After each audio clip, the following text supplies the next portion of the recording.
India successfully test-fired its indigenously developed surface-to-surface nuclear-capable ballistic missile Agni-5 off Odisha coast today. The indigenously developed surface-to-surface missile Agni-5 is capable of striking a target more than 5,000 kilometers. It is about 17 meters long, 2 meters wide, and has launch weight of around 50 tons and can carry a nuclear warhead of more than 1 ton. Delhi's Patiala House Court to pronounce its order in the National Herald case after BJP leader Subramanian Swamy filed an application seeking documents and ledger books from Congress Party and the Associated Journals Limited. Patiala House Court grants bail to former Air Force Chief S.P. Tyagi in Augusta Westland case. Bail plea of 2 other co-accused, Sanjeev Tyagi and Gautam Khaitan, to be decided on 4th of January next year.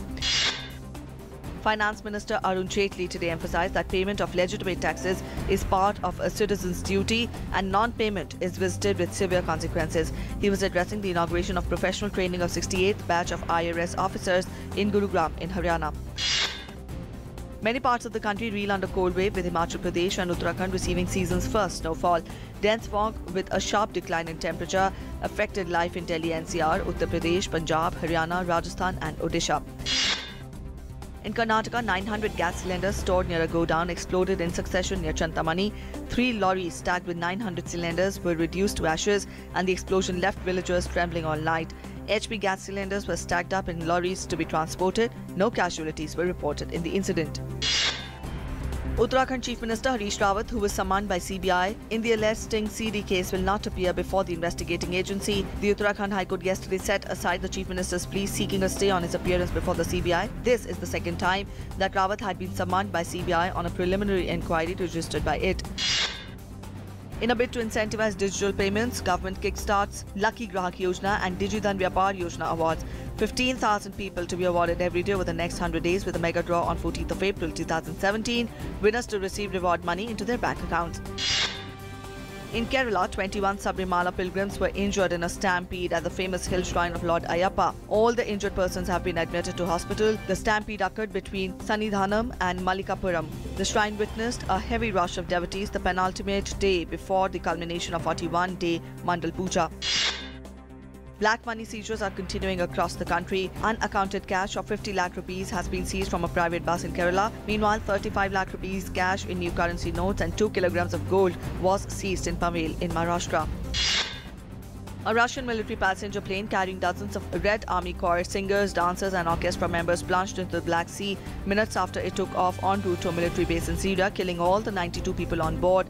President Vladimir Putin has announced investigation into the mishap and declared a day's nationwide mourning. Meanwhile, investigators say that they are looking into every possible cause for the crash, including a terror attack. Separate bombings in and around Baghdad have killed at least 11 civilians and wounded 34 others. Police say the deadliest in the attacks, all carried out with bombs and targeting commercial areas, took place in southeastern Narawan district and southwestern Suwaib district, where 3 civilians were killed in each district. No group has immediately claimed responsibility for the attacks. A major 7.6 magnitude earthquake jolted southern Chile, prompting thousands to evacuate coastal areas, but no fatalities or major damage were reported in the tourism and salmon farming region.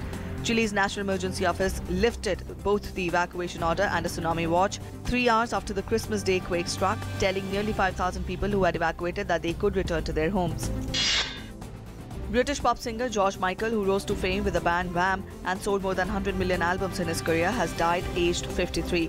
Michael was due to release a documentary in 2017 after years of living as a virtual recluse, in which he hit the headlines for a series of bizarre incidents linked to drugs. He was best known for his Club Tropicana, Last Christmas, Careless Whisper and Faith. Thomas Cowell slashed 8 days off the record when he ended an astonishing solo non-stop circumnavigation of the world on his 31 meters maxi trimaran. The record was once famously owned by British sailor Ellen MacArthur, but the 48-year-old Frenchman's jaw-dropping new mark is just 49 days, 3 hours, 7 minutes and 38 seconds.